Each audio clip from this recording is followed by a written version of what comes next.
राष्ट्रीय दिव्यांग पार्टी ने समाज सुधारक जन सूचना अधिकारी के पुरोधा दिव्यांगजनों के मार्गदर्शन रॉबी शर्मा का जन्म दिवस समारोह शास्त्री नगर सेंट्रल पार्क में केक काट कर मनाया गया।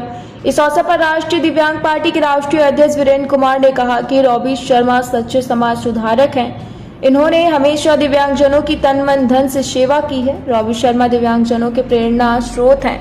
हम सभी उनकी लंबी आयु की कामना करते हैं। रॉबी शर्मा ने समय समय पर हम सबका मार्गदर्शन किया है। हम सब उनके सहयोग के लिए सदैव ऋणी रहेंगे।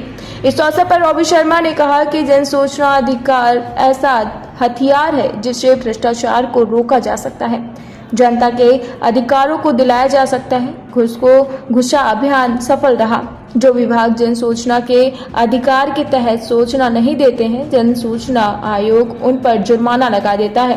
रॉबी शर्मा ने कहा कि भ्रष्टाचार के खिलाफ जंग तेज की जाएगी। भ्रष्टाचारियों के लिए भ्रष्ट तंत्र विनाशक मंदिर की स्थापना की गई है। आज रॉबी शर्मा का जन्मदिन मनाने वालों में राष्ट्रीय अध्यक्ष वीरेंद्र कुमार, अल्पना कुमारी, राहुल कुमार, वैभव दीक्षित, गुड्डी दीक्षित, जौहर अली, गोमती, आशीष कुमार आदि शामिल रहे। टुडे इंडिया लाइव न्यूज से पंकज अवस्थी की खास रिपोर्ट। आपको जन्मदिन की आज जी आपका धन्यवाद। आज मेरा 72वां जन्मदिन है और जैसे पुराने टाइम में होता था 1 साल कम लिखी है उम्र, तो सरकारी रिकॉर्ड के साथ 71 है।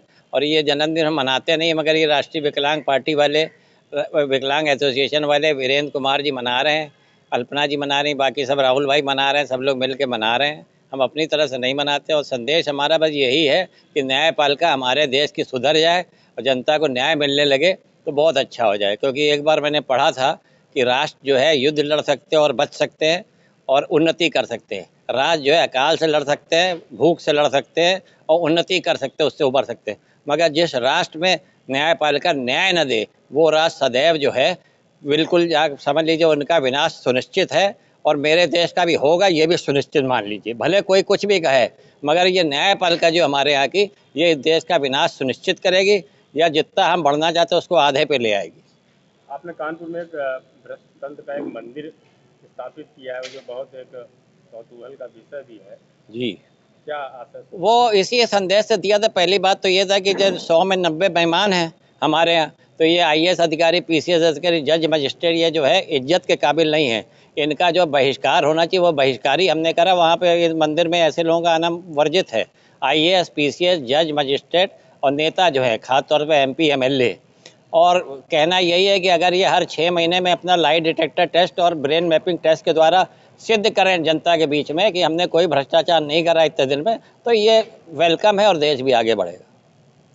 किसका जन्मदिन मनाया और कितनी सहभागिता रहती है समाज के प्रति? नहीं, बड़े भाई रॉबी शर्मा जी का जन्मदिन है और हम लोग मनाते हैं, क्योंकि हम लोग यदा कदाई लोगों का, विशेष लोगों का ही जन्मदिन मनाते हैं। जन्मदिन क्यों मनाया जा रहा उनका, उसमें भी एक बहुत बड़ी बात है कि समाज के लिए उनका जो समर्पित योगदान है, उसके लिए वो रात दिन हमें जब ज़रूरत पड़ती है दिव्यांगजनों की मदद के लिए वो खड़े होते हैं। समाज के किसी वर्ग को ज़रूरत पड़ती वो खड़े होते हैं और उन्होंने अपना पूरा जीवन समाज के लिए समर्पित कर दिया। तो ऐसे जनसूचना अधिकार की लड़ाई उन्होंने लड़ी, समाज में जागरूकता पैदा की, घूस को घूसा का नाम दिया। हमने वहाँ आंदोलन किया नाना राव पार्क में दिव्यांगों के अधिकारों के लिए। वहाँ पर उन्होंने रोज़ नई टेक्निक दी हमको लड़ने की। हम लोगों ने रॉबी शर्मा जी के मार्गदर्शन में बहुत आंदोलन किए, बहुत कुछ किया और हमें खुशी है कि वो हमारे बीच में है और हम लोग का मार्गदर्शन बराबर कर रहे हैं। और हम लोग तो जीवन पर्यंत उनके ऋणी हैं। उनका कर्ज हम नहीं अदा कर सकते, क्योंकि उन्होंने इतना कर दिया है। देखिए, धन देना ही समाज के लिए बहुत कुछ नहीं है। जो ज्ञान देना और जो और सहयोग देना दिलाना, वो बड़ी बात है। रॉबी शर्मा ने बहुत कुछ किया है समाज के लिए, दिव्यांग के लिए और लोगों के लिए, इसलिए हम लोग उनका जन्मदिन मना